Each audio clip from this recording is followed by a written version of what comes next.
Another change of course today for BlackBerry. The one-time tech darling announced it is no longer for sale and that the CEO is leaving. Those moves are certainly generating headlines, but will they also generate success? Troy Crandall is a technology and telecom analyst with the investment firm 3Max. He joins me from Montreal. Troy, yesterday BlackBerry was for sale. Today they are not, but they are firing their CEO. What do you think is going on here? Well, I mean, they had put themselves up for sale.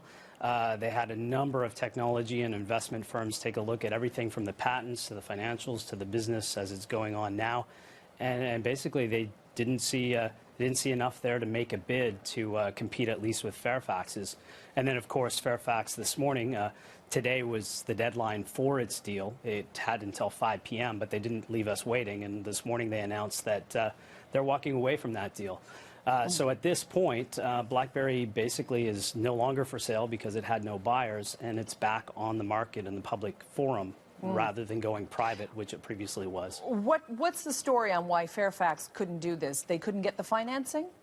Well, that's the rumor. It's never been officially stated as to why they decided to do a debt offering instead of actually buying RIM.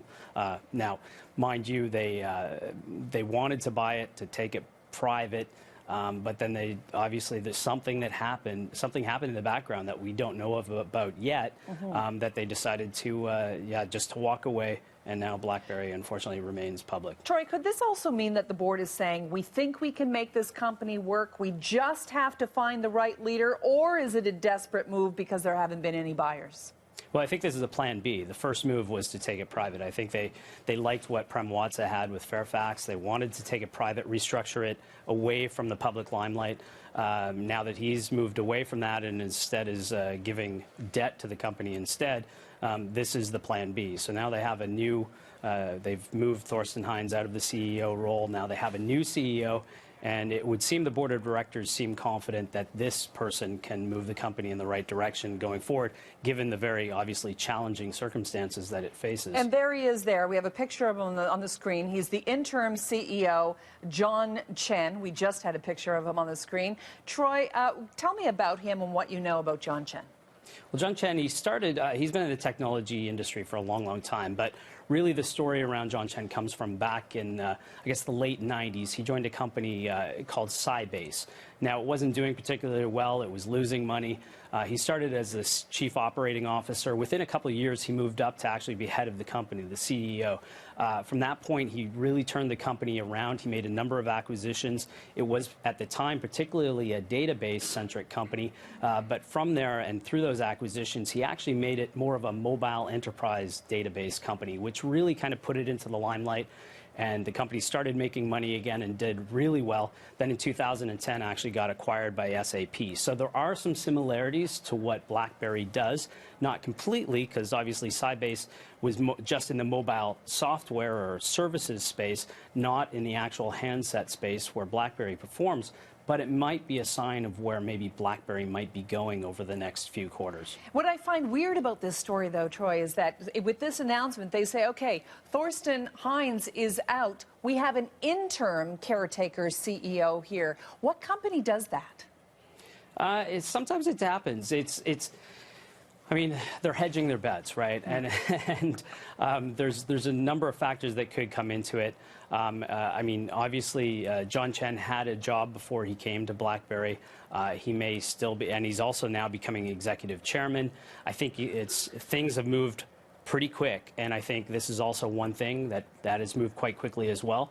I think they're still finalizing the final stages, but I think probably ultimately John Chen is the guy they're looking for. But I think they just want to make sure everything's in the direction that the board of directors want to go. Okay, just want to make sure that other things are on track or not, possibly. The conditional offer by Fairfax valued the company at $4.7 billion. Does that still stand? Well, we know that the offer at $9 per share, that's what Fairfax offered. We had a number of top technology companies, top investors going and looking at the pieces of BlackBerry. And then he said, we can't best that deal, or at least we don't think it's worth $9 a share, and they walked away. So What we do know today, this morning and this afternoon, is that BlackBerry is not worth $9 per share, at least going in the direction it was going when it closed Friday. And the thousands of employees whose jobs, who were told they will be laid off, they will continue to be laid off?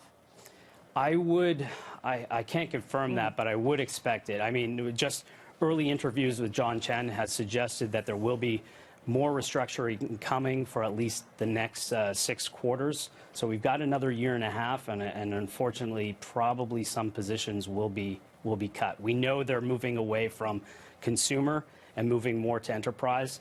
So as the focus changes, there could be some more job losses, unfortunately. All right. Troy Crandall, a technology and telecom analyst with the investment firm 3Max. Troy, always a pleasure. Thank you for speaking with me from Montreal today. Thank you for having me.